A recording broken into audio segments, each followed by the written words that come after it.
Everyone, welcome back to the channel. आज हम लोग applied anatomy of the shoulder की बात करने वाले हैं। जैसे हम लोगों ने applied anatomy of the knee discuss किया था, उस पे मुझे बहुत रिव्यूज़ मिले थे कि ये टॉपिक बहुत ही इम्पोर्टेंट टॉपिक था मैम, और आपने ये शेयर करके बहुत अच्छा किया। तो ऐसे ही मुझे बच्चों ने बोला था कि शोल्डर की भी अप्लाइड एनाटॉमी आप शेयर कर दो। तो आपको प्लेलिस्ट में डेफिनेटली मिल जाएगा applied anatomy of the knee biomechanics के टॉपिक्स में। आप देख सकते हैं इफ़ यू वांट टू।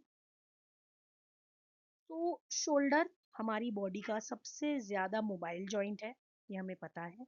इसकी जो अनाटमी है काफ़ी कॉम्प्लेक्स है, इसीलिए इंस्टेबिलिटी का बहुत हाई रिस्क होता है, इंजरीज का बहुत हाई रिस्क होता है शोल्डर जॉइंट में। एंड एग्जाम में या वाइवाज में स्पेशली अप्लाइड एनाटमी पूछी जाती है शोल्डर्स की बहुत। अब हम बात करते हैं कि शोल्डर कॉम्प्लेक्स में कितनी बोन्स हैं। तो clavicle, scapula, humerus and thoracic cage which is the functional unit. तो ये तीन बोन्स हमारी प्रेजेंट है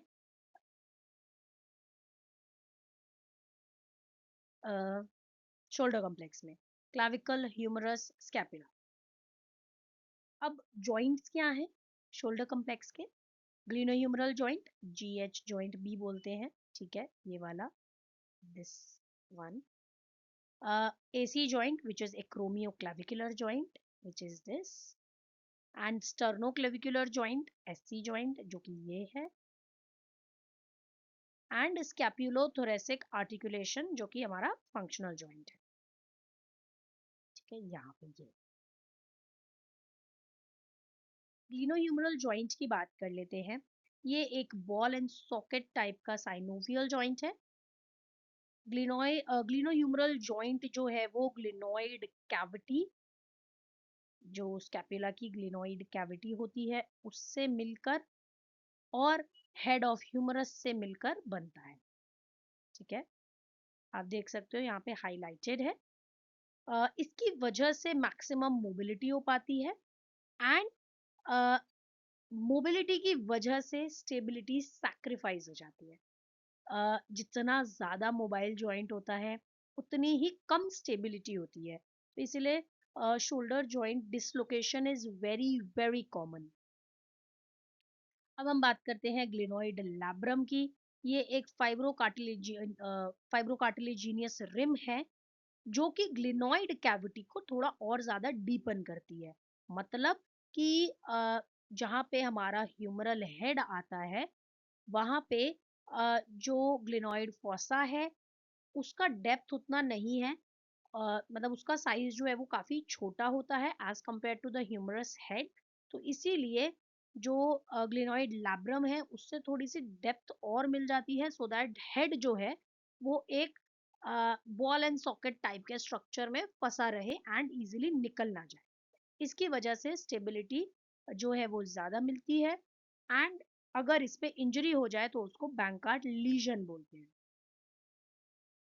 जॉइंट कैप्सूल की बात कर लेते हैं। इसके अंदर काफ़ी सारे थिन एंड लूज कैप्सूल्स होते हैं, जो कि ग्लिनोइड मार्जिन से मीडियली अटैच होते हैं एंड नेक ऑफ ह्यूमरस से लेटरली अटैच होते हैं।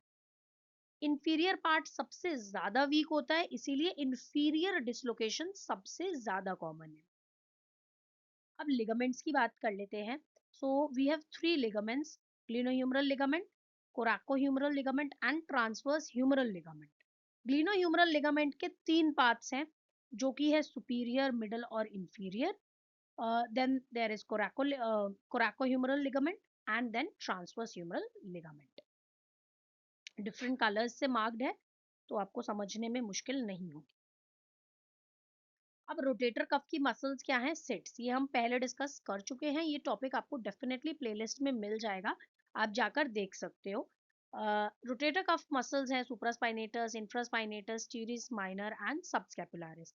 इसके फंक्शंस हम पहले सब डिटेल में अच्छे से रोटेटर कफ को डिस्कस कर चुके हैं, तो मैं उसकी डेप्थ में इस वीडियो में नहीं जाऊंगी।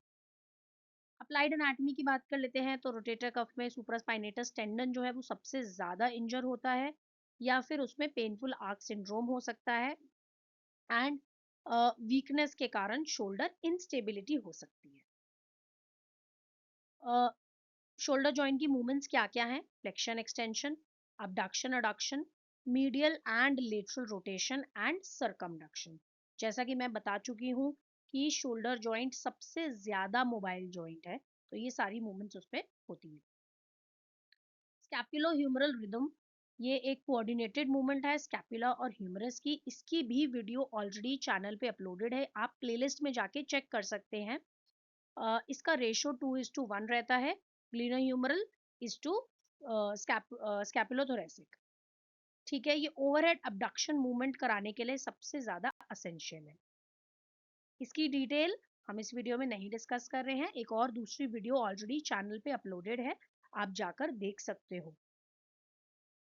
नर्व सप्लाई शोल्डर की क्या है? Axillary nerve, suprascapular nerve, musculocutaneous nerve and subscapular nerves. Applied anatomy axillary nerve की बात कर लेते हैं। तो एक्सिलरी नर्व अगर इंजर हो जाती है तो एक तो पहली बात होगी कब? जब सर्जिकल नेक का फ्रैक्चर होगा, तब एक्सिलरी नर्व इंजर हो जाएगी। क्योंकि जो एक्सिलरी नर्व है वो सर्जिकल नेक ऑफ ह्यूमरस के आसपास वाइंड अराउंड रहती है, उसके आसपास सर्कुलर पैटर्न में प्रेजेंट रहती है, इसीलिए।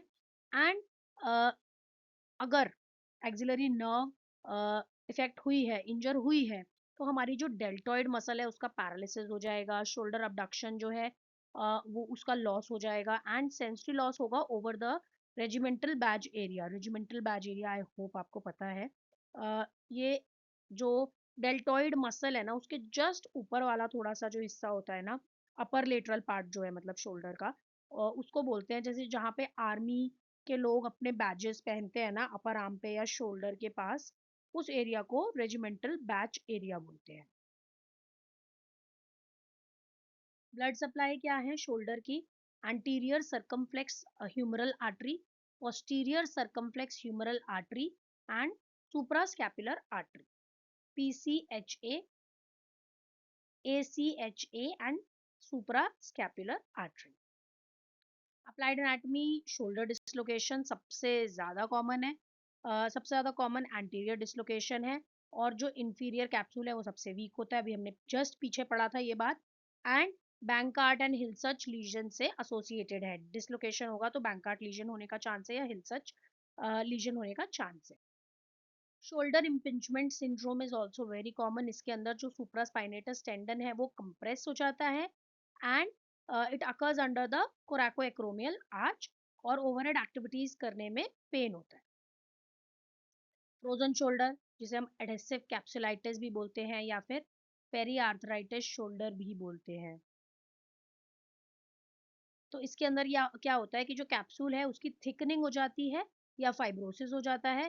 पेशेंट का active and passive range of motion loss हो जाता है, डिपेंड करता है कि एक्टिव लॉस हो रहा है या पैसिव लॉस हो रहा है या दोनों लॉस हो रहे हैं इन लेटर स्टेजेस।